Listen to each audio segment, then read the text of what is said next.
चढ़ी गईले कार्तिक महीनावा, देशवा में होई गईले शोर, देशवा में होई गईले शोर।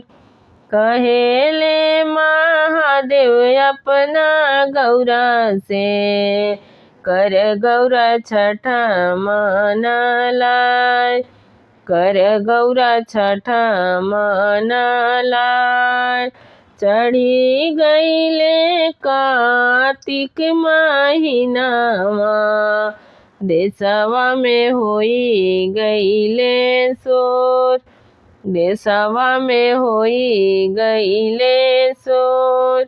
कहेले महादेव अपना गौरा से, कर गौरा छठा मनलाय, कर गौरा छठा मनलाय। कहेले कवना बाबू अपना अम्मा से, कर अम्मा छठा मनलाय, कर अम्मा छठा मनलाय।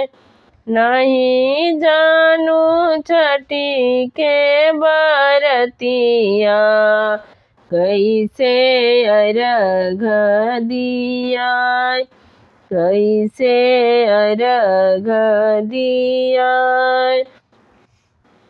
3 दिन के पावन बरतिया, कर धनी छठा मनलाय, कर अम्मा छठा मनलाय।